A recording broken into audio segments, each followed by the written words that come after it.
"You're too controlling." Those were her words, and ever since she said them, they haven't left my mind. Because to me, I wasn't controlling anything. I was caring. I was protecting, doing what any real mother would do if she loved enough. People talk a lot about letting your children be free, but no one knows what it feels like to be a mother who's afraid of the world. No one understands what it's like to spend sleepless nights praying to God to protect the one you love most. For me, love has always meant watching over, predicting, correcting, stopping the worst from happening. And if that's called control, then so be it. I call it love. I grew up in a world that doesn't forgive weak women. I learned early that if you don't protect yourself, you lose. That if you trust too much, you suffer. So I became a strong woman, guarded, maybe even hard. But that hardness kept me alive. And it's that same strength I wanted to teach my daughter. I didn't want her to depend on anyone, to get hurt out of naivety, to repeat the mistakes I made. I wanted to spare her, protect her, make sure nothing bad could reach her. Is that wrong? Because if it is, then maybe love itself is wrong. All I ever tried to do was get it right. I paid attention to the details, stayed close, gave advice, told her what I thought was right and what she should avoid. I only wanted her to trust me, to understand that every word I said was a shield. But lately, she's changed. Her eyes look different. Her answers have become shorter. The doors to her room have started to close. I could feel I was losing something, and the more she pulled away, the more I tried to get closer. That's how we love, isn't it? Trying to hold on to what's slipping away. They say children need to make their own mistakes to learn. But who can guarantee they'll get back up after the fall? Who can promise the pain won't be too much to bear?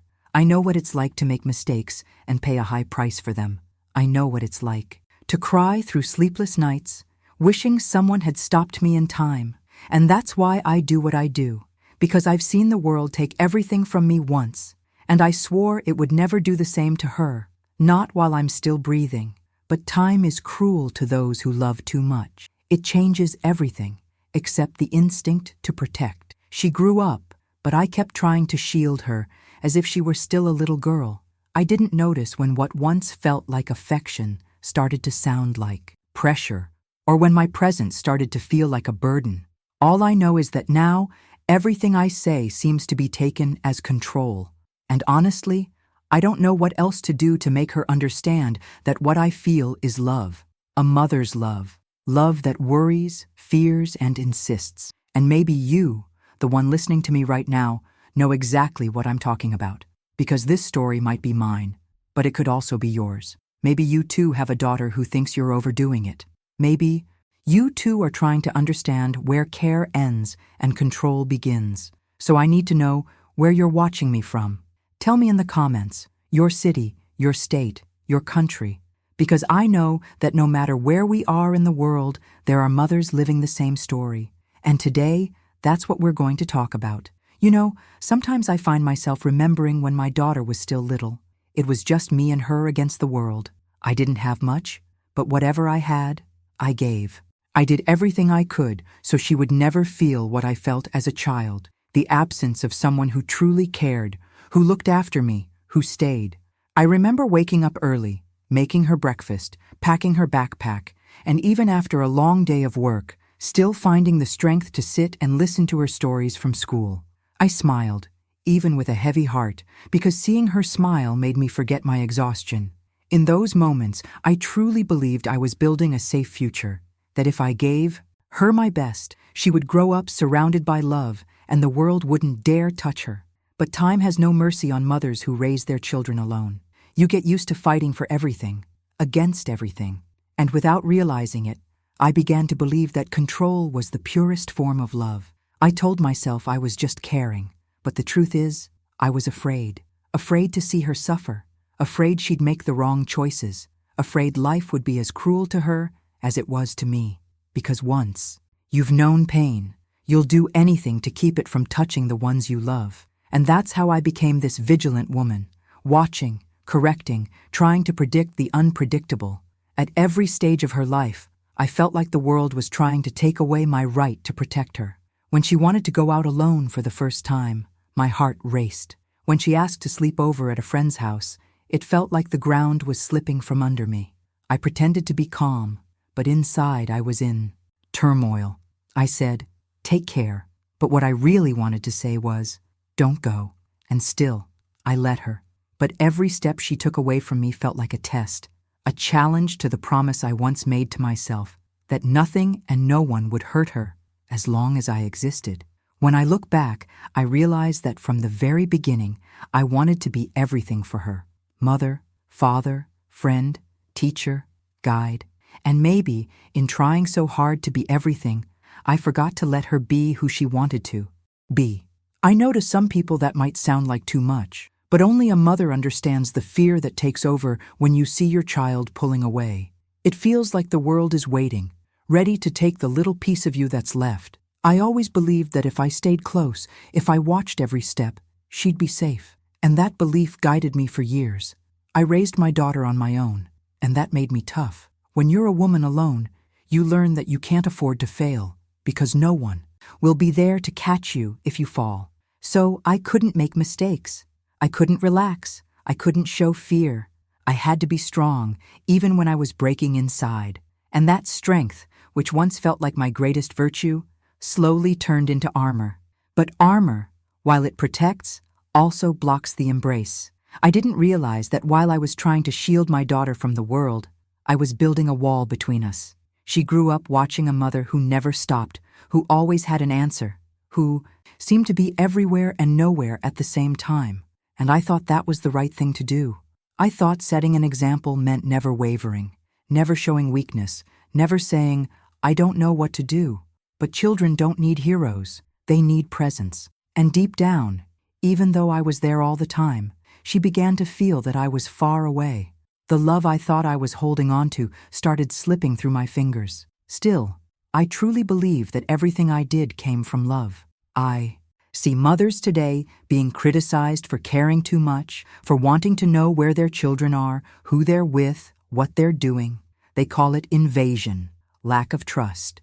But what they don't understand is that for a mother, fear is another form of love. Fear is what love looks like when it's trying to protect. I know there are people watching this story who will see themselves in it. Mothers who also feel guilty for loving too hard, for being too present, for worrying too much. That's why I decided to tell my story. Because love sometimes is a roller coaster between what's right and what's necessary. My daughter has always been both my beginning and my end. I built my entire life around her. Every decision I made, every change I faced was with her in mind. When she smiled, my whole world calmed down. When she cried, everything inside me fell apart. And it was that bond that tied me so tightly to her. I thought that the more I did, the more she would understand that my love was real. But love isn't measured by how much we do. It's measured by how much we allow the other person to exist. That's a lesson I learned too late, but I'm still trying to understand it. The truth is, a mother's love doesn't come with a manual. Every choice we make feels like a bet between protecting and letting go. Sometimes, when I look at my daughter, I see the girl I once was, and that scares me. I want to stop her from making the same mistakes, but I also want her to live the things I never did. I find myself torn between the urge to control and the desire to trust. It's a silent battle only a mother can understand, and in the middle of that confusion, we keep trying to get it right, even when we don't know what right looks like.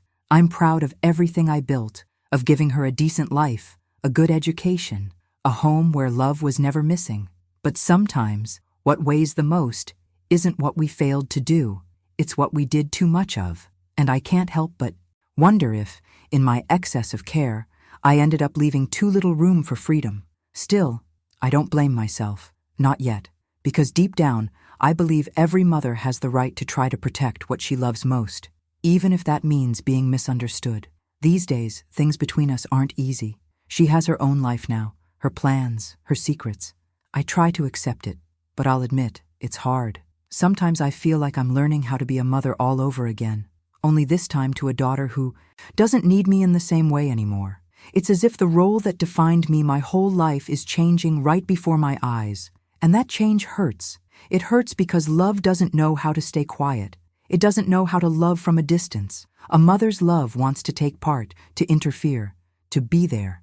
and I still don't know how to handle this new kind of silence between us. But if there's one thing I've learned, it's that every mother and daughter, at some point, go through this collision between love and distance. Motherhood is made of attempts, mistakes, reconciliations, and silences that only time can translate. Maybe you're living something like this too. Maybe you also feel that the harder you try to do things right, the more everything seems to fall apart.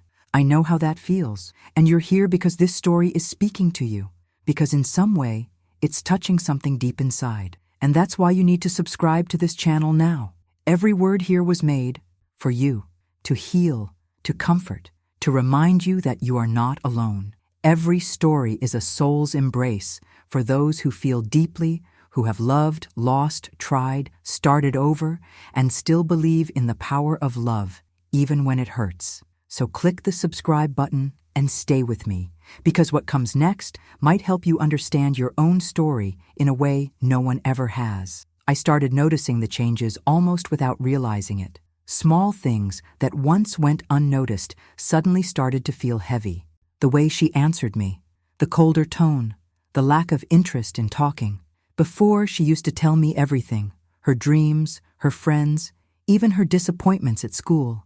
I was her safe harbor, the person she ran to whenever something went wrong. And little by little, that harbor became empty.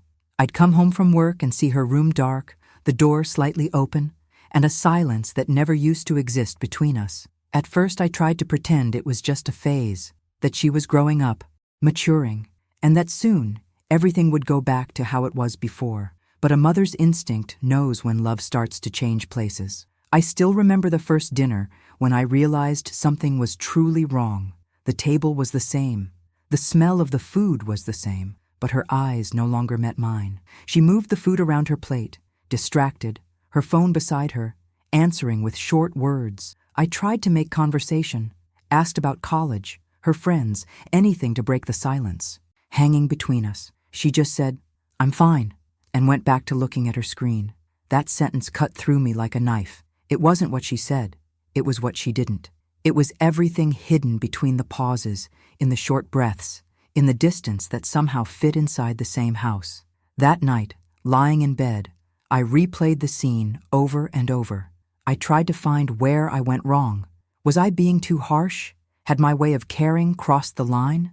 But then, like pulling the blanket up, on a cold night, I defended myself in silence. No, I just want what's best for her. The world is getting more dangerous, more cruel, and if I'm not watching out, who will? That thought calmed me for a moment, even as it quietly condemned me.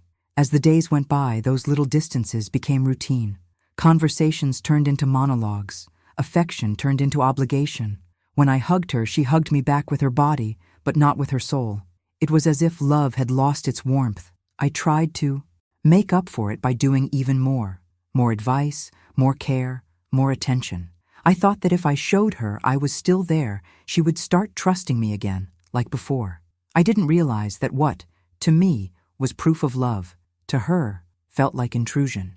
Then came the small arguments, the kind that seem harmless, but hurt more than the big ones. I'd ask her to let me know where she was, and she'd say she didn't need to. I would talk about curfews, and she'd snap back that she was an adult. I insisted. She got irritated. It became a never-ending cycle, and the more I tried to explain that it was all out of love, the further she pulled away. I thought I was losing control of the situation, and maybe that's why I started holding on even tighter. It was a quiet mistake, the kind that's born from the best of intentions. I remember one specific night when everything finally collapsed. She came home late, and I was sitting in the living room, waiting, worried. The clock was close to midnight. When the door opened, I asked where she'd been, and she answered coldly, "I don't owe you an explanation." It hit me like a blow. My face burned, my throat tightened. Her voice wasn't my little girl's voice anymore. It was steady, distant, the voice of someone tired of having to defend her own freedom. I tried to stay calm, told her I was just worried, that I only needed to know she was safe. She rolled her eyes and said, "You never trust me," before walking away. That sentence echoed inside me like thunder. Trust. That word kept pounding in my chest. How could she say I didn't trust her, when everything I did came from trusting my instincts too much? I knew what the world could do. I knew the dangers out there. If I pushed her so hard, it was only to protect her from being hurt. But as I stared at her bedroom door closing, I realized I wasn't protecting. I was surrounding. Still, I couldn't admit that to myself. I just took a deep breath, swallowed the tears, and thought, it's just a phase. She'll understand.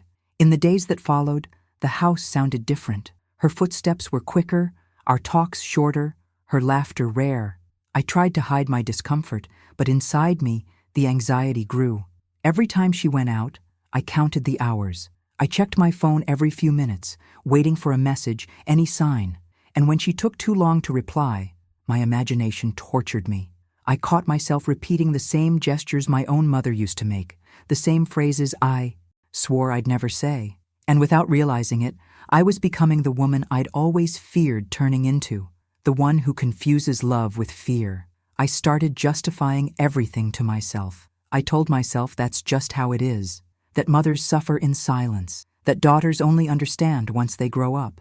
But deep down, something in me already knew I was losing control of the very thing I'd tried so hard to hold on to. Even then, I refused to accept it. I told myself she was still young, that the world was confusing her, that one day she'd thank me. And that thought, as painful as it was what kept me standing. I tried to rebuild our bond through small gestures. I made her favorite meals, left notes on the fridge, bought her little gifts. She smiled politely, said thank you, but I could tell the smile never reached her eyes. It was a polite smile, distant, like someone who accepts the gesture but rejects the connection. I pretended not to notice, because acknowledging it would mean facing the truth I wasn't ready to face. That love, when it holds too tightly, suffocates. Sometimes I found myself watching her from afar, the way she fixed her hair, her new clothes, the phone always in her hand.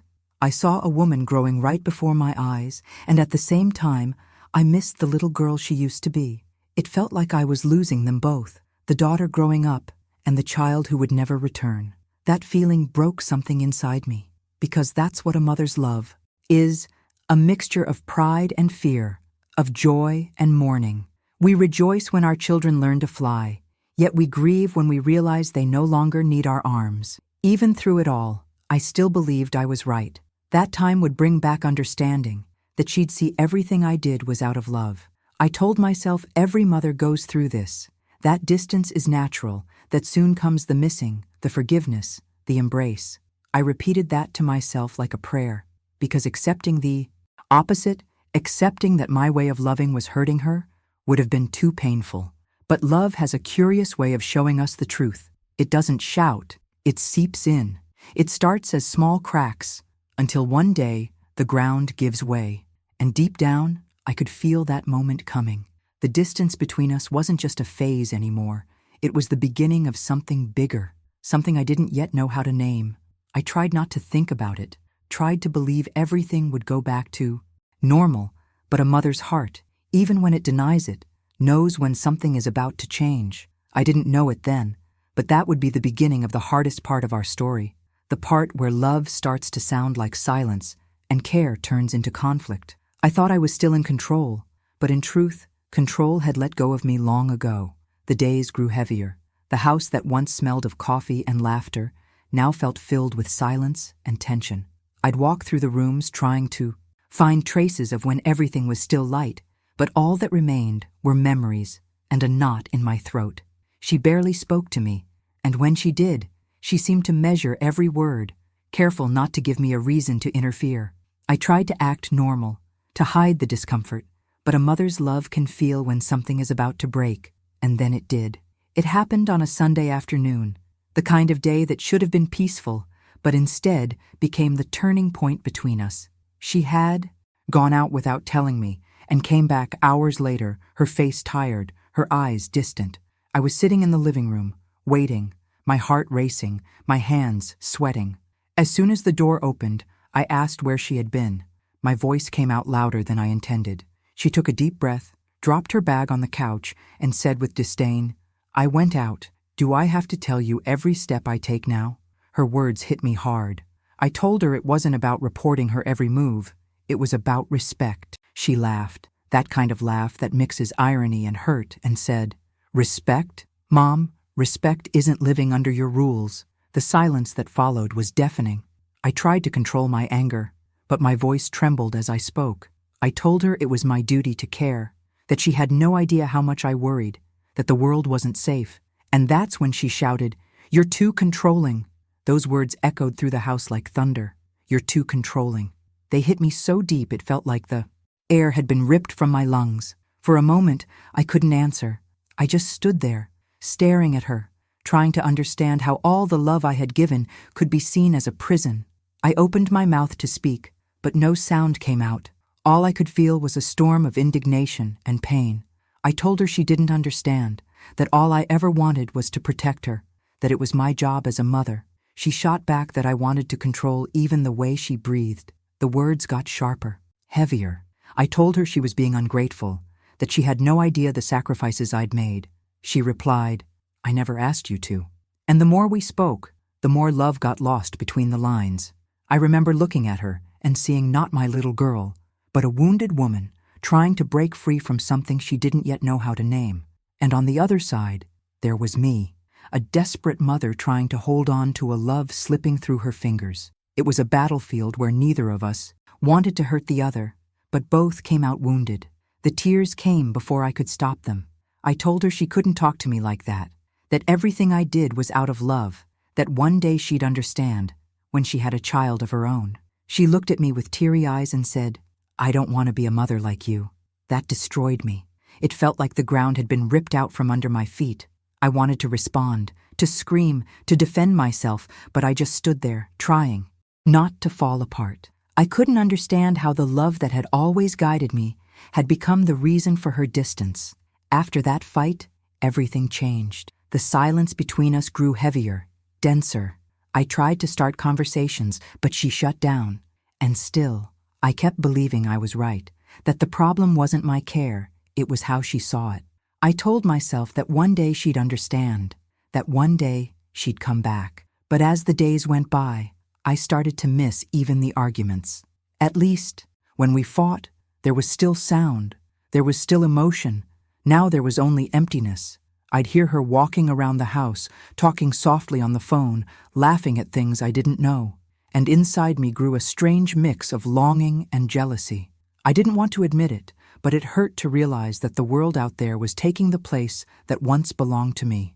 I started watching her without meaning to. I noticed what time she came home, checked her stories on social media, glanced at the messages flashing on her phone screen. Every detail became a clue to what she wasn't telling me. I said it was a mother's instinct, but it was fear. Fear of being left behind. Fear of discovering she no longer needed me. There was a day she caught me looking at her phone. It was the worst moment of all. She walked into her room and found me holding it. The look of disappointment in her eyes burned through me. She didn't yell. She didn't cry. She just said in a low, cold voice, "Now I get it. You never trusted me." And then she walked away. The door closed softly, but the sound hit like a gunshot. I stood there, phone in hand, feeling the weight of something I didn't know how to fix. After that, her words wouldn't leave my mind. "You're too controlling." It became a constant reminder of everything I'd lost in trying to protect. And yet, part of me still believed she was being unfair. I thought, one day she'll be a mother. One day she'll understand. I started talking to myself, justifying every action. I'd whisper, "I just want what's best for her. If I don't protect her, who will? The world is too cruel for someone that kind." Those phrases became my armor, a way to avoid facing the fear that maybe I was the one who'd gone too far. Deep down, I knew. What drove me wasn't pure love anymore. It was the terror of seeing my own old wounds replay through her life. Over time, I realized every mother and daughter live through the same battlefield. Love trying to hold on, freedom trying to escape. While one wants to protect, the other just wants to breathe. I know there are those listening right now who understand, who feel the same guilt disguised as love. Maybe you've heard those same words. "You're too controlling." Maybe they hurt you the same way. If that's you, write one word in the comments. "I understand," because I know you do. And even after all of it, I still believed I could fix things, that all it would take was a conversation, a moment of, honesty, and we'd go back to how we used to be. What I didn't know then was that love, once wounded by words, never comes back quite the same. I still had so much to say, so much to explain, but I never found the right moment. Maybe because deep down, I was still waiting for her to come to me first. At the time, I didn't realize that what came after that fight would change everything. It was the beginning of a distance that neither time, nor tears, nor prayer could erase right away. Even so, I held tightly to my faith, believing that somehow love would find its way back. After that fight, the house was never the same. Silence filled the hallways as if it had a life of its own. I could hear my own footsteps, and sometimes even their sound annoyed me. Everything reminded me of her. The smell of her shampoo in the bathroom, the mug left in the sink, the unmade bed. Every detail was a memory of what we used to be and what we could no longer become. I tried to go through my days, as usual, but even the sound of the wind through the window carried the weight of her words. "You're too controlling." Those words haunted me. I heard them while washing the dishes, while trying to sleep, while praying. I kept repeating them, searching for another meaning, like trying to decode something I refused to accept. For the first time, I began to wonder if maybe she was right. And that thought hurt more than anything, because admitting that I might have been wrong felt like betraying everything I believed about being a mother. I had always believed that to love was to protect, that a mother's role was to be a lighthouse, a shield, and a path all at once. And now, suddenly, I was questioning whether my love had become a cage. I started replaying every gesture, every decision, every word, the times I said no, the times I pushed too hard, the moments I stepped into her space thinking I was helping. I asked myself, was what I called care really just fear in disguise? Was what I called presence actually my struggle to accept she was growing up? Those questions wouldn't leave me alone. I tried to justify everything. I told myself it's impossible for a mother to love too much, that a mother's love never suffocates. It only protects, that if she could see inside me, she'd understand. She'd understand that every no I ever said came from the memory of the wounds I still carry, that every be careful came from knowing the bitter taste of loss. But the more I tried to justify it, the emptier the words sounded, as if, for the first time, even my own voice didn't believe me. At night, lying in bed, I'd stare at the ceiling, remembering her early years, when she used to call me to lie beside her, when I was her safe place. I remembered the sound of her laughter when I used to tickle her, the way she hugged me tight and said I was the best mom in the world. When did that disappear? When did love turn into conflict? Those memories tore me apart inside, because they showed me how much I had lost while trying to get everything right. I started to realize that deep down, what was driving me wasn't just love. It was fear. Fear that the world would do to her what it once did to me. I wanted to spare her from every pain, every disappointment, every wrong choice. But the kind of love that tries to protect from everything also keeps you from living. And that truth started to follow me like a whisper. I tried to push the thought away, but it kept coming back. It always came back. I remember one afternoon when I went into her room just to check if she was okay. The door was slightly open, and I saw her sleeping. For a moment, she looked like that little girl again, her face calm, breathing softly the same way she used to as a child. I stood there, watching her, and felt a wave of tears rise inside me, because I realized that no matter how hard I tried, I couldn't protect her the way I once did. She was growing up, and my love didn't know how to handle that. That was when I began to understand something I had never thought about before. Maybe a mother's love has to learn to change shape. When they're little, we protect them with our arms. When they grow, we have to learn to protect them with silence, with distance, with trust. But I never learned that. No one ever taught me. And maybe that's why I loved the wrong way. Too hard, too close, too intensely. I thought about my own mother. How many times I told her she was harsh, that she didn't understand me. How many words I said that now hurt just remembering them. Maybe time was making me taste what I once made her feel. Maybe that's the cycle of love, the kind that wounds without meaning to, that repeats what it swore never to repeat. I thought I was different, that I had learned. But now I see that love, when it's full of fear, wears the same face, speaks with the same voice, and carries the same need to control. I started to realize how much I hid behind the word care. I said it was concern, but it was guilt. Guilt for not being able to avoid my own pain. Guilt for not having someone who protected me. Guilt because, deep down, there was still a scared little girl inside me who just wanted to be loved. And without realizing it, I tried to heal that girl by taking care of my daughter the way I wished someone had cared for me. But she didn't need that. She needed a mother, not a woman trying to heal herself through her child. That realization stole my sleep. I spent nights awake, trying to figure out how to fix something I had broken with my own hands. I thought about the words I said in anger, the things I should never have said, but I also thought about her words and how they stayed trapped inside me. You're too controlling. I kept asking myself, does she know what that does to me? Does she know how much it hurts a mother to hear that from her own daughter? But deep down, I knew this wasn't about me. It was about her, about how she felt, and I couldn't accept that the love that defined me, that gave me strength to keep going, had now become the reason for our distance. It destroyed me inside, because if love had turned into a cage, what was left of me? Faith, maybe. It was faith that kept me from falling apart completely. Some nights, I'd kneel down and whisper, God, show me where I'm going wrong. I asked him to give me the wisdom to love the right way. I didn't want to lose my daughter, but I no longer knew how to reach her.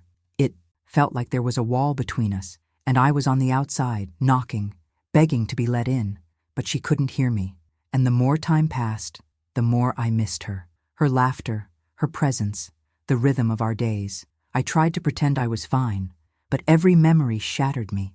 Seeing an old picture of her, hearing a song she used to love, even smelling her perfume lingering in the house, it all broke me apart. I kept wondering if we would ever be the same again, but something in me knew we wouldn't, because I wasn't the same anymore, and neither was she. Even so, I began to understand that a mother's love must learn to let go in order to keep existing, that sometimes real care means trusting. But trusting hurts for someone who's spent a lifetime controlling everything just to avoid loss. It's as if the heart has to unlearn how to beat in the rhythm of vigilance so it can learn to beat in the rhythm of faith. I didn't know how to do that yet, but for the first time, I wanted to try. As I thought about all this, I realized that maybe love isn't measured by how much we stop someone, but by how much we allow them to be. And that realization scared me. Because allowing means giving up control, and giving up control means accepting that life can hurt again. But maybe that's exactly what I needed to do, because loving too much is easy. What's hard is loving with freedom. And that's when I realized this story isn't just about me and my daughter. It's about what love does to us, about how hard we try to do right and still end up causing pain. About the invisible wounds that time doesn't erase but transforms. And as painful as it is, maybe that pain is the beginning of a new kind of love, one that's more mature, freer, quieter. But for now, I'm still here, trying to understand, trying to forgive myself, trying to figure out if the love I gave was really love, or if, somewhere along the way, it turned into fear. Fear has memory, and mine began long before I became a mother. It was born in the days when I was still just a little girl, trying to understand why the love I received always came mixed with pain. I grew up in a house where silence spoke louder than words, where a look said more than a hug, and affection felt like a prize, never a certainty. My mother was stern, cold, as if life had ripped love right out of her. I didn't understand it then, but she was just trying to protect me too. I can see now that her rigidity was the same one I carry today without realizing it. When she said no, I felt anger. When she set boundaries, I thought she was being unfair. Only later did I realize that all she wanted was to save me from the pain she had lived through. And somehow, that fear passed on to me. It shaped me. It taught me that to love was to watch, to stay alert, to stop the bad before it arrived. I grew up believing the world was an enemy, and that to survive, I had to stay one step ahead. That belief took root in me like a silent promise. If I stayed in control, nothing could destroy me. My father was the first to prove me wrong. He left suddenly, without explanation, and the emptiness he left in our home was never filled. My mother became even more closed off after that. I remember nights when I could hear her crying behind her locked door, but when I asked, she'd say it was just allergies. I learned early that crying was weakness, that showing pain gave others a way to hurt you even more. And so, I learned to harden. I grew up carrying a mix of anger and fear. Anger at being left, fear of being left again. And that fear became the foundation of my love. When someone threatened to leave, I held on tighter. When something began to slip from my control, I did everything I could to pull it back. That's how I was with friends, with love, with everything. And that's how I was too, with my daughter. Even before she was born, I had already decided my story wouldn't repeat itself. She would have a present mother, a strong mother, a mother who would never walk away. I didn't realize that deep down I was trying to heal my own wound. I told myself I'd do things differently, but I ended up doing the same, just in another way. Where my mother used silence, I used excess. Where she used absence, I used too much presence. The result was the same, pain disguised as love. The fear of losing her became a shadow that followed me everywhere. Every time my daughter took a step away from me, I felt the same emptiness I'd felt the day my father left. I swore I would never let anyone take away what I loved most, and that oath turned me into the woman I am today. A woman who tries to control the world around her to avoid feeling the abandonment she knew as a little girl. I remember the first time I truly felt abandoned. I was 10. My mother left me at my aunt's house and said she'd be back on the weekend. The weekend became a month. Every day I watched the road, waiting to hear her car. I slept in the clothes she left me in, just to keep her scent close and pretend she was still near. When she came back, I wasn't the same.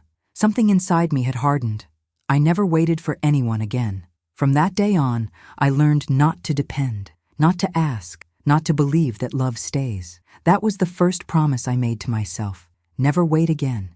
And it was also the first promise I broke when I became a mother. Because when my daughter was born, all I wanted was to stay all the time, in every moment, in every decision. And the more I stayed, the more I feared losing her. That fear followed me like a constant voice. When she left for school, my mind went to the worst. When she took too long to reply to a message, my heart raced. I couldn't sleep until she was home. And when she became a teenager, the fear grew right along with her. I saw the outside world as a predator, and her as prey who needed my protection to survive. I called that love, and it was love, but a wounded love, rooted in the pain of a girl who never felt safe. I didn't want her to feel the emptiness I felt. I just didn't realize that in trying to spare her, I was repeating the same cycle I had sworn to break. Today, when I look back, I see that my control was born from fear. Fear of reliving the past, of repeating the story, of losing again. And that fear grew with me, disguised as responsibility. How many times did I tell myself, I'm like this because life made me this way? It was how I justified the weight I carried, how I made sense of the smothering love I offered. I didn't know another way to love. I only knew how to love by watching, guarding, managing, surrounding. Because to me, loving meant not losing. And losing was the worst punishment of all. Sometimes I think my mother's love was born the same way. She lost so much, was wounded so many times, that affection turned into armor. And without realizing it, I inherited that armor. I thought I was being strong, but I was only passing on fear. Maybe we learn to love with the scars we carry, and when the wound is too deep, love comes packed with control, guilt, and vigilance. It's the way we try not to feel pain again. Only, in trying to dodge pain, we end up causing another kind. I remember once, when I was still a child, my mother hugged me after a fight. It was quick, almost mechanical, but to me, it was everything. My heart raced, as if, for a second, love had conquered fear. I think that feeling stayed with me, and maybe that's why I always wanted to protect my daughter from everything, because deep down, I just wanted to make sure she'd never have to beg for love the way I once did. I wanted to give her what I didn't have, but I ended up giving her what I learned. Love that suffocates, so it won't lose. Love that holds tight, so it won't let go. And it's strange to realize that what hurts me now is exactly what saved me then. The control that kept me alive as a girl, is the same thing that pushed my daughter away. The fear that once protected me became the wall that isolates me.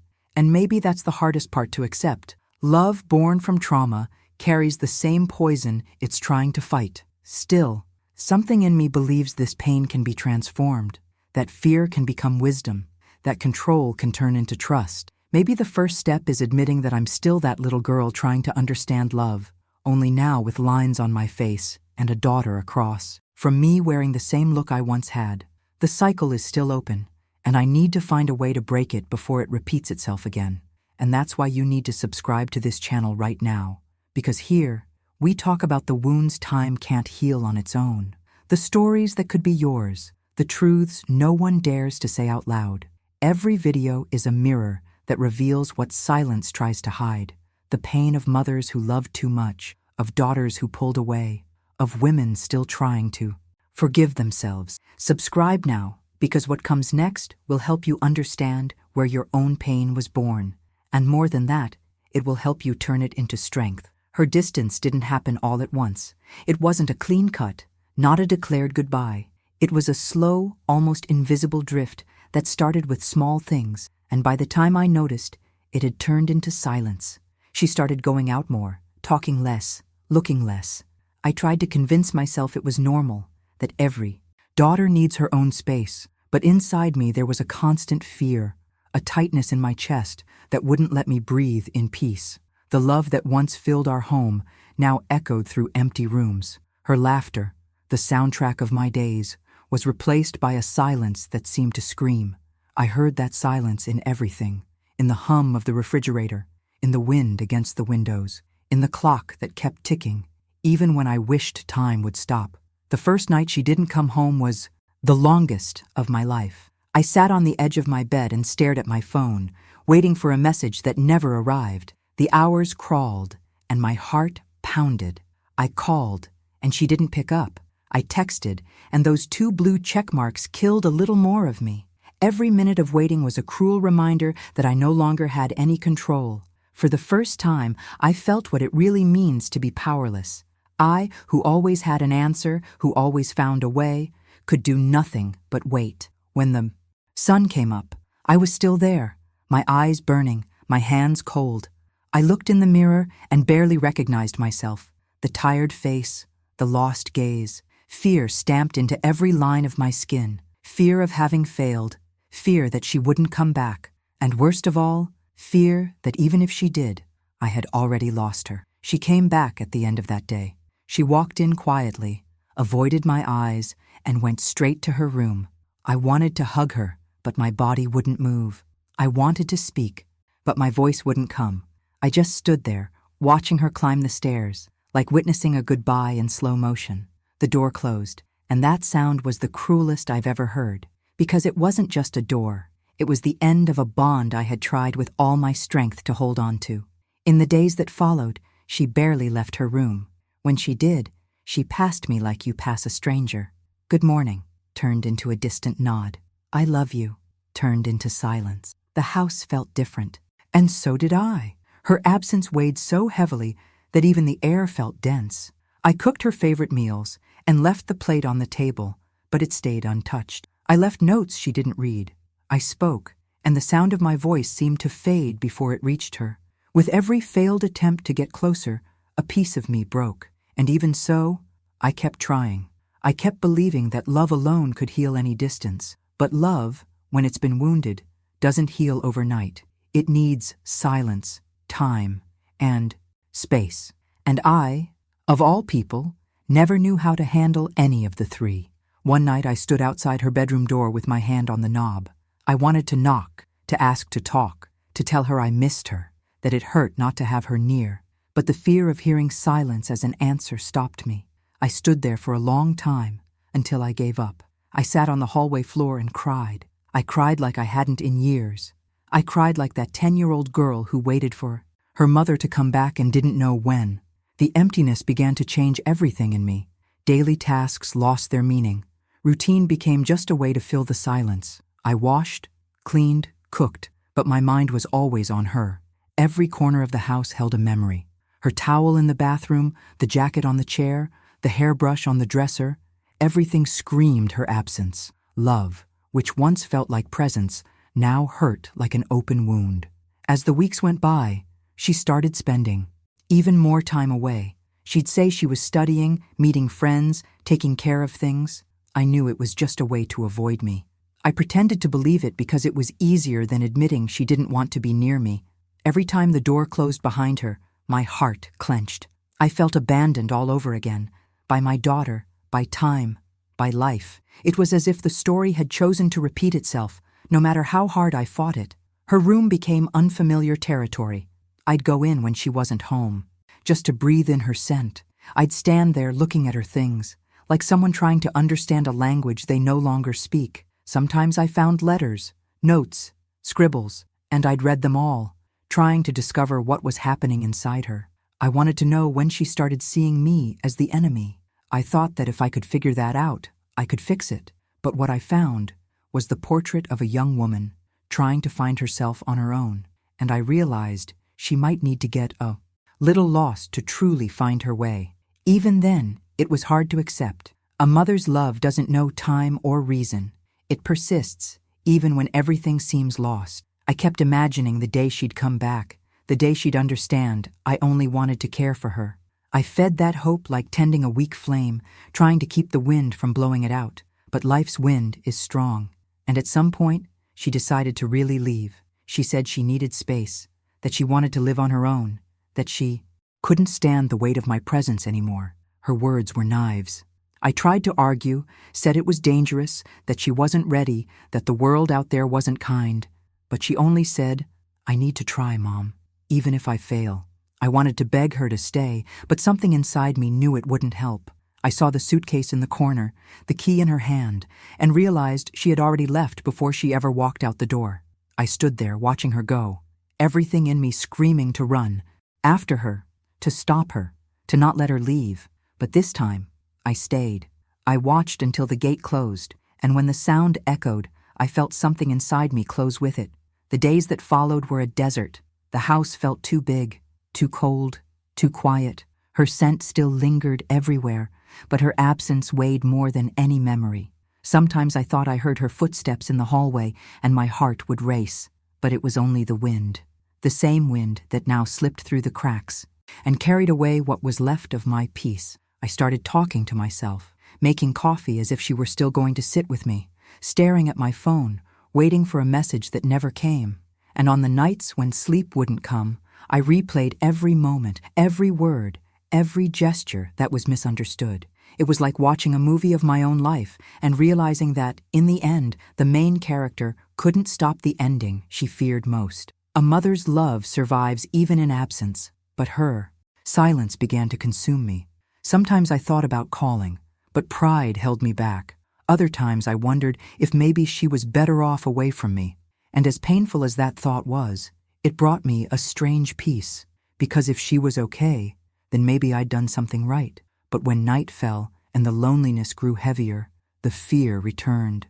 Fear that she might never come back. Fear that time would carry away what was left between us. Fear that the love, the same love that moved me all my life, had become the reason for my ruin. And even so, in the middle of that emptiness, I still believed her love for me hadn't ended, that somewhere in her heart there was still room for me. Because a mother's love is like that. It waits, it suffers, but it doesn't give up. It stays standing, even when everything else has fallen. There I remained in silence, mourning the absence of someone who was still alive, an invisible grief, the grief of losing someone who still exists. And that may be the worst kind of pain, knowing the person you love most is still out there, but no longer wants to be near. Time moved on, but inside me the clock stopped at that moment, the instant she pulled away, and while life outside kept going, I was still here, trying to understand how love can be strong enough to bind and fragile enough to break, still trying to grasp at what point along the way the love I gave became the reason for the distance I now live with, still believing that maybe time, fate, or God might give back what I lost. And that's how the story goes on, with a mother in silence, staring at a door she still hopes will open, believing that love, one day, will find its way back. The days that followed were a blur, I lived on autopilot. I woke up, made coffee, looked at the empty chair, and pretended everything was fine. But nothing was fine. Her absence was a ghost that followed me through every movement, every gesture, every thought. Sometimes I thought I heard her voice, calling me, and my heart would race, but it was only the wind at the window. I kept going, but time seemed stuck on the day she left, and what hurt most was knowing that what I called love was what pushed her away. I tried to push that thought aside, but it returned, insistent, as if God wanted to force me to face what I'd spent a lifetime refusing to see. It was in the middle of the night that everything started to change. I couldn't sleep. The house was quiet, the kind of quiet that weighs on you. I sat on the bed and began to cry. It wasn't an ordinary cry. It came from my soul, the kind that washes what words can't say. I cried for me, for the girl I was, for the mother I tried to be, and for the woman I couldn't stop being. I asked God to show me what I was doing wrong, why I felt so much pain, even though everything I did was out of love. And that was when something happened. I don't know if it was a dream, a vision, or an answer. I only know that through my tears I felt a presence. It was as if the room filled with a soft, warm light, and within that light, a voice, calm yet firm, spoke to me. It wasn't a voice from outside. It came from within, but it was so clear I could almost hear it out loud. It said, "You didn't lose your daughter. You just tried to hold her in your hands when you needed to let her fly." Those words cut me open. I stopped crying, took a deep breath, and sat there in silence, feeling the weight of it. I thought about how many times I tried to stop her from making mistakes, how many times I chose for her believing I was protecting her, how many times I imposed what was right without seeing I was taking away her right to discover it for herself. The voice went on. Love, when led by fear, stops being love. It becomes a prison. I froze, because deep down I already knew it, but I needed to hear it to believe it. I'd spent my life believing love was control, that caring meant watching, that protecting meant preventing. And there, alone before God, I realized I had confused love with ownership. I wanted to hold on to something that was never mine to hold, because children, no matter that they come from our bodies, belong to life, not to us. The light faded slowly, but the feeling remained. Warmth spread through my chest, a peace I hadn't felt in a long time. It was like someone had opened a window inside me, and air finally flowed in. For the first time, I could breathe without guilt, and in that moment, I understood. I hadn't lost my daughter. I had only loved her the wrong way. The next morning, I woke up different. The sun felt lighter, and the wind no longer sounded like a lament. It still hurt, of course, but it was a different kind of pain, one that was beginning to heal. I went to the kitchen, made coffee, and set 2 cups on the table, as if expecting company. I looked at her place and smiled. It was a sad smile, but a sincere one. I knew she wouldn't come back yet, but this time I didn't cry, because I understood that true love doesn't need a return to exist. It simply exists. Throughout that day, I kept remembering everything we'd lived together, the good moments, the fights, the silences, the looks. I realized that in every gesture of mine, there was love, but there was fear too. And when fear takes over, it dims love's light. I caught myself repeating my mother's phrases, replaying behaviors I swore I'd never repeat. And I understood that love is a legacy, but fear is too. Fear is inherited, learned, carried without noticing. And if we don't face it, it grows and takes over everything. I started to write. I found an old notebook and began to put on paper what I'd never had the courage to say. I wrote to my daughter, but I also wrote to myself. I needed to hear me. The words poured out as if they weren't even mine. I wrote, "I loved you with all my strength, maybe with too much strength. I protected you from everything but me. I wanted to teach you how to live, but I ended up teaching you how to fear. And what I called love was fear trying to disguise itself as care."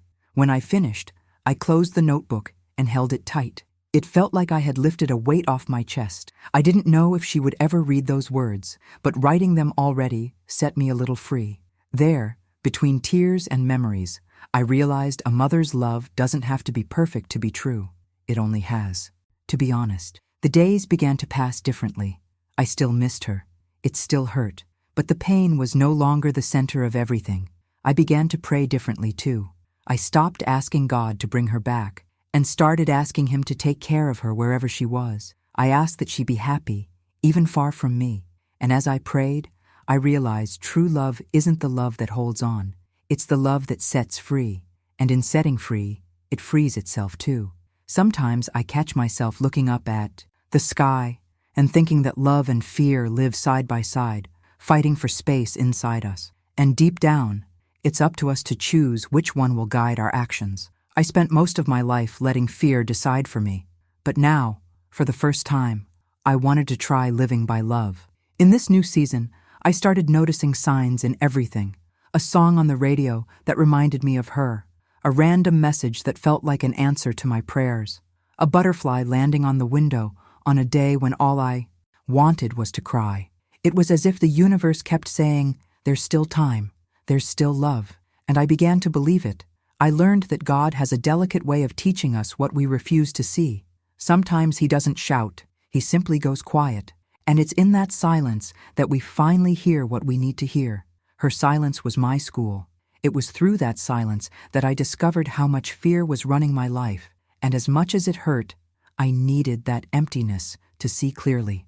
There are things we only understand when the noise finally stops. Today, I know love isn't the opposite of pain. It's what turns pain into learning. And if I made it this far, it's because I had to cross the desert of loneliness to find the oasis of understanding. I learned that loving isn't guaranteeing nothing bad will ever happen. Loving is trusting that even when it does, love will be enough to heal. And maybe this is the greatest lesson of my life. The love that protects has to learn to trust. The love that wants to hold on has to learn to let go. The love that tries to avoid pain has to learn to accept that pain also teaches. I'm still not a perfect mother. Maybe I never will be. But today, I'm a mother who learned to look at herself with more compassion and to look at her daughter with more freedom. Write one word in the comments that captures what you feel right now. Release, healing, faith, new beginning. Because I know this story isn't just mine. It belongs to every mother who loved too much, every daughter who pulled away, every woman who still carries the weight of a love that tried to get it right and got it wrong. And even without a neat ending, I know this. Something changed in her and in me. Time hasn't brought us back together yet, but for the first time, my love doesn't want to hold. It wants to wait. And that waiting, for the first time, doesn't hurt. It simply exists. Because I finally understand that love guided by fear imprisons, but love born from faith sets free. And it's there, in that instant between what was and what will be, that the story goes on. It took me a long time to understand that forgiveness isn't a moment. It's a slow, almost invisible process that begins when we get tired of hurting. For weeks, maybe months, I lived in a kind of suspension between who I was and who I didn't yet know how to be. The house was the same, but nothing in it felt familiar. The photos on the wall stared back at me as if asking where the smiling woman had gone, the one who thought she had all the answers. I looked at my reflection and saw a worn-out woman who tried to love too much, care too much, get it too right, until she lost herself inside her own love. There was an emptiness in me that no routine could fill. I prayed, cried, went quiet, started over, and moved between guilt and hope, trying to find meaning in what remained. On sleepless nights, I'd go into her room and sit on the edge of the bed. I'd run my hand over the clean sheets, as if touch could bring back what was missing. Sometimes I talked out loud, as if she were still there. I told her about my day, about work, about the small things that once seemed unimportant, but now were everything I had. It was my way of keeping our bond alive, even if only in my mind. I thought that if God gave me another chance, I would do it differently. I would love in a new way, without fear, without surveillance. But then the doubt came. Did I even remember how to love? Like that? It was on one of those nights that I began to see that true forgiveness is born when pain meets understanding. I was on my knees, whispering a prayer, when suddenly a deep exhaustion came over me. Not my body, my soul. I stopped talking and just stayed quiet. And in that quiet, I felt it. Not a voice, but a presence. It was like being wrapped in an invisible embrace, as if God Himself was finally there with me saying, "Daughter, you did what you could. Now let me take care of the rest." Those words echoed inside me, even without being spoken out loud. I cried, but it was a different kind of crying. Not desperation, but surrender. It was the first time I allowed myself to feel peace without needing anything to change. The pain was still there, but for the first time, it didn't rule me.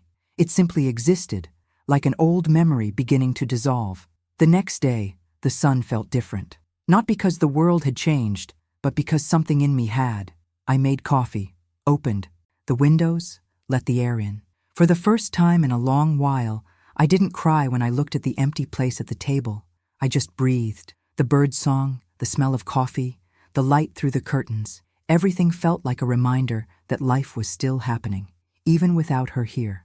And maybe that's what God had been trying to show me. Love doesn't die when presence ends. It simply changes form. That day, I decided to begin a new habit. I took a notebook and wrote on the first page, "Today I choose to forgive myself." And I wrote. I wrote everything I'd never said out loud, everything that weighed on me. I wrote that I got things wrong while trying to get them right, that I was harsh while trying to protect, that I loved with fear and control because I didn't know any other way. And at the bottom of the page, I wrote, "I forgive myself for not knowing, because now I want to learn." From then on, I wrote every day. It was like talking to God in the form of words. Sometimes I wrote letters to her. Sometimes I wrote to myself. One of them stayed with me. I wrote, "Daughter, the love I gave you was born from the fear of losing you. But now I understand that true love isn't afraid. It trusts, it releases, it waits. And that's what I want to do now. Wait, without fear." When I finished, I cried again. But this time it was a lighter cry, almost sweet, because writing those words was like setting free something that had been trapped for years. Time passed, and the pain turned into a gentler kind of longing. I began to remember her not with guilt, but with tenderness. Her loud laugh, her tight hugs, the way she would throw herself into my arms without fear of the world. And as I remembered, I felt gratitude. Gratitude for having lived all of it, even if the ending was hard. A few days later, I received an unexpected message. Her name lit up on my phone. My heart stopped for a second. My hands shook. I opened it slowly. It was simple, short, but enough to undo. Me. "Mom, are you okay?" I read that message 10 times. The tears came before any reply. And when I finally typed, the words felt like a prayer. "I'm okay, sweetheart. And you?" She answered, "I'm better.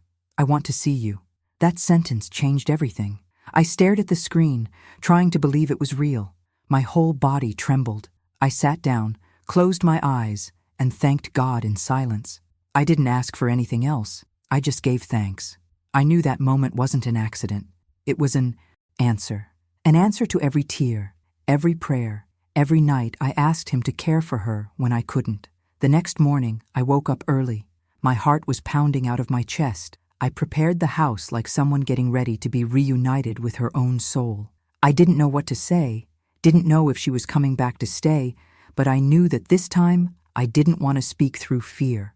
I wanted to speak through love. When the doorbell rang, my whole body froze. I opened the door slowly, and there she was, a little more grown, with the same eyes that always undid me. For a moment, neither of us spoke. We just looked at each other, and I saw in her the little girl who once slept on my chest. Time flashed before my eyes. Tears came without warning.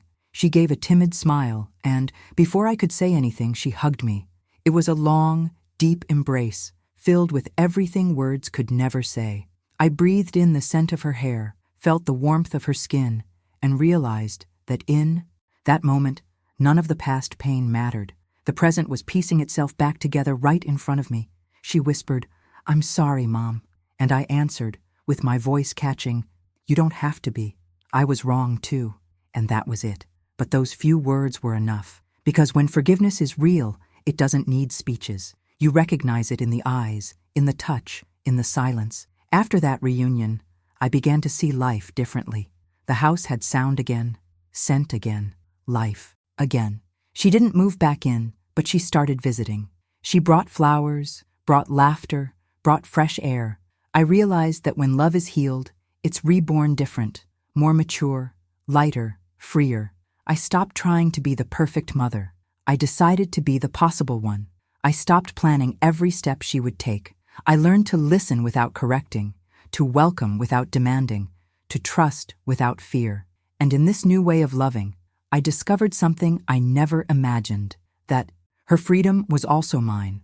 I had spent so much time trying to save her that I forgot to save myself. I had spent so much time trying to protect her from the world that I left my own heart in ruins. Now, finally, I was rebuilding, not with control, but with faith. A few days later, we were having coffee together when she told me something that stayed with me forever. She looked at me and said, "Mom, I always knew you loved me. I just didn't know how to breathe inside your love." Those words pierced through me, but in a good way, because they summed up everything. And I replied, "Now I know, and I want you to breathe. I want you to live, to make mistakes, to discover. And if you ever fall, I'll be here, not to stop the fall, but to help you get back up." She smiled, a clean, peaceful smile. And in that smile, I saw the confirmation that everything I had lived, every tear, every prayer, every silence, had been worth it. That night, before going to sleep, I prayed again. But this time, I didn't ask for anything. I only gave thanks. I thanked for the opportunity to start over, for the chance to love again, and especially for having learned that a mother's love is not what holds, it's what walks beside. The room still had the same smell as before, but the air was different. I felt a gentle warmth in my chest and understood that healing is not the end of pain. It's the moment when we look at pain and realize that it has transformed us. Maybe forgiveness is this: the moment when love becomes greater than guilt, the moment when the past stops being a prison and becomes a lesson, the moment when we understand that being a mother is not about being perfect, it's about being human. Write in the comments the word rebirth if you believe that love can rebuild what pain has destroyed. Because when love learns to breathe again, everything around it starts to breathe too. I still have scars, and they still hurt sometimes. But today, when I look at them, I don't see failure. I see story. I see strength. I see a woman who survived herself, who forgave herself, and who finally understood that love, when it's true, doesn't need to be explained, only felt. And in the silence of the night, I still whisper her name, but now, not with longing, but with peace, because the love that once separated us was the same love that, somehow, brought us back together. Today, when I look back, I can see the invisible thread that stitches together everything I've lived, every tear, every word spoken, every silence imposed. Everything, absolutely everything, was part of a process I didn't understand, but that was transforming me, little by little. Life sometimes teaches through pain what love didn't have the courage to show. And that's how it was with me. For a long time, I believed that to love was to protect, that to care was to watch, that to be present was to control. I became a wall trying to be a shelter, and without realizing it, I prevented love from breathing. Today, I understand that love doesn't sustain itself behind bars. It blossoms when it has space. It took me a lifetime to understand that a mother's love, that force born almost divine, also needs limits, not to get lost in excess. We grow up hearing that a mother is someone who gives everything, who gives herself completely, who sacrifices herself. And I did that. I gave everything, until almost nothing of me was left. But to love is not to erase yourself. It's to understand yourself in the process. It's to understand that a child is not a mirror, but a complete being, with their own fears, choices, falls, and new beginnings. I needed to see my daughter walk away, to understand that her freedom was not rejection. It was just life calling her to discover her own path. Today I know that love that suffocates is not love. It's fear disguised as care. I lived in fear for years. Fear of losing, fear of failing, fear of being forgotten. But fear doesn't protect, it imprisons. And what we imprison eventually grows tired and leaves. True love doesn't need chains. It stands on trust. It's accepting that the other will make mistakes, and that mistakes are not the end of love. They are part of growth. My daughter needed to make mistakes to grow, and I needed to let her go to heal. Today, when I think of everything that happened, I understand that love didn't fail. It just matured. I learned that being a mother is not about preventing your child from falling. It's about being there when they do. It's not about solving every problem. It's about holding their hand when the world seems to fall apart. It's about loving even when the love you give isn't returned the way you dreamed. It's about understanding that children aren't meant to fill our emptiness, but to find their own paths. I spent years trying to shape my daughter according to my wounds, my fears, but children don't come to heal our pain. They come to show us where it still bleeds. I needed to face the mirror of my own story, to realize how much I was also the daughter of a wounded love. And when love comes broken, it repeats what it knows. My mother loved me with rigidity, because that's how she learned to survive. I loved with control, because that's how I learned not to lose. Each generation repeats the love it received until someone has the courage to break the cycle. And I decided to be that person. I decided that the story of my family would not end with love that suffocates, but with love that frees. And that liberation didn't start with a hug. It started with forgiveness. Forgiveness for who I was, forgiveness for not knowing how to love differently, forgiveness for believing that control was the only form of safety. I forgave myself, and in that forgiveness, I found the peace I had always sought elsewhere. I learned that for love to be whole, it needs space, that control is only fear pretending to be care, and that there is no love that can blossom where there is fear of losing. Now, when I look at my daughter, I no longer see the little girl I wanted to protect at any cost. I see a woman who carries within her the strength of my struggle, but also the lightness of her own story. And that fills me with pride. She is not a continuation of me. She is my legacy, the living proof that love, even when it makes mistakes, can rebuild itself. Today, when someone asks me what I've learned from all this, I answer, I learned that to love is also to let go, that letting someone live their own story is not abandonment, it's faith. Faith that everything planted with love blooms, even far from our eyes. I learned that love doesn't need to be present to continue existing. It simply changes place. It leaves the hands and moves into the heart.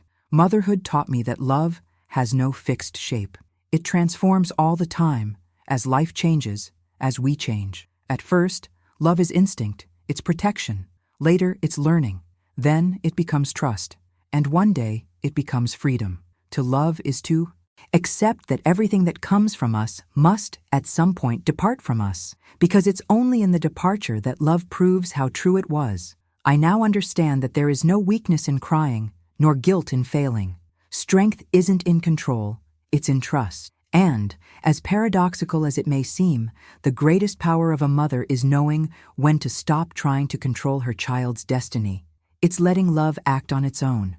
And love, when it's free, always does what is right, even if it takes time to show it. Today, I look back and no longer see the past as a burden. I see it as a book full of lessons. Some pages were painful to write, others took my breath away, but all of them taught me something about myself. I learned that there is no perfect mother, but there is a mother who learns. And that's what matters most, to keep learning, even after making mistakes. I still remember the times I blamed myself for every tear she shed, for every door that slammed, for every harsh word spoken. But today, when I remember, I smile, because I realize that all of it was part of the process, that pain also has a purpose, that love also grows through the cracks, and the truest relationships are the ones that go through the fire but don't burn. They only grow stronger. And if I could say something to every mother listening to me right now, it would be this. Don't be afraid to let go. Don't be afraid to see your child fly.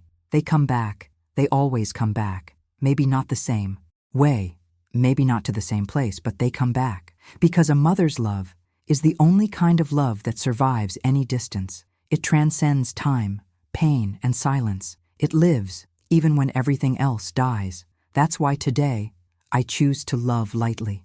I choose to love without fear. I choose to trust, and above all, I choose to believe that love, when it's true, always finds its way back. If you've made it this far, it's because this story is yours too.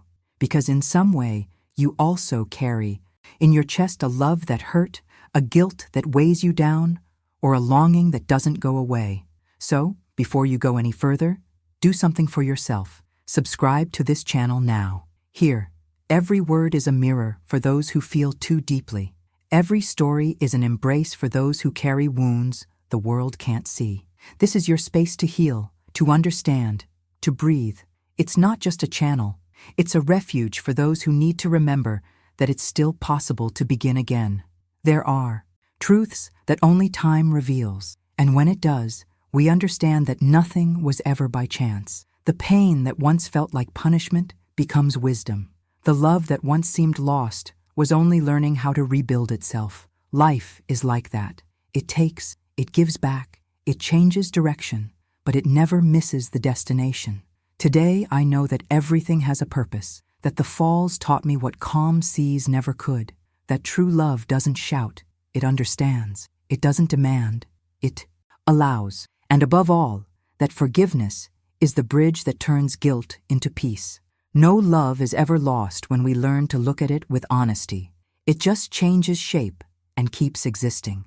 We spend so much time trying to understand what happened that we forget to feel what remained. And what remains in the end is what truly matters. What remains are the gestures, the intentions, the glances, the prayers no one saw, the sleepless nights, the heart that kept beating even when wounded. What remains is love, even when presence fades, because love doesn't end, it transforms. And it's in that space of transformation that the soul matures. Each of us carries a story of love, of pain, of loss, of trying, and as different as they may seem, deep down, they all speak of the same search, to understand how to love without losing ourselves. That is life's great search, the search of every mother, every daughter, every woman trying to balance the instinct to protect with the desire to set free. Love is the greatest school of existence, and the hardest one. It gives no breaks, no shortcuts, no masks. It shows us who we really are. It forces us to look in the mirror and ask, am I loving with freedom or with fear? That question changed me, because in the end, that's what we're all searching for. The balance between the love that holds and the love that lets go.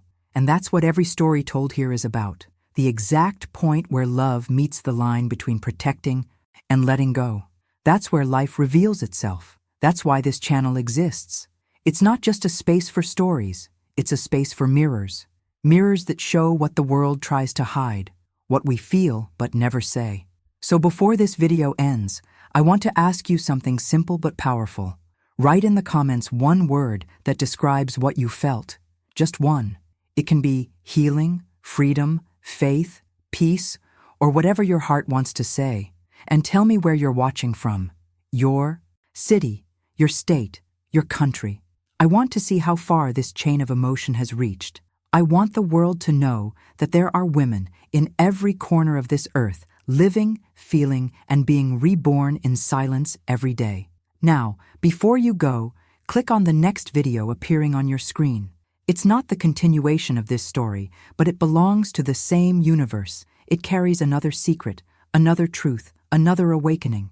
It's about a woman who also loved, who also fell, who also had to rebuild herself. It's a different story, but it has the same soul. The soul of those who feel, the soul of those who understand. Watch it, because I know that somehow it will speak to something still hidden inside you. Maybe to something you haven't had the courage to face yet. And when you do, you'll understand that there's no pain without purpose, and no love without transformation. Here, at The Matriarch Secrets, every video is a key. And when you press play, it's like opening another door, inside yourself. So don't just watch, feel. Let the video find you, move through you, and heal you. Here, the stories aren't fiction. They're truths told by voices time couldn't silence. Here, every word is for those who carry the world on their shoulders and still find a way to keep going. And I'll leave you with one last line. Sometimes, the truest love is the one that learns to let go.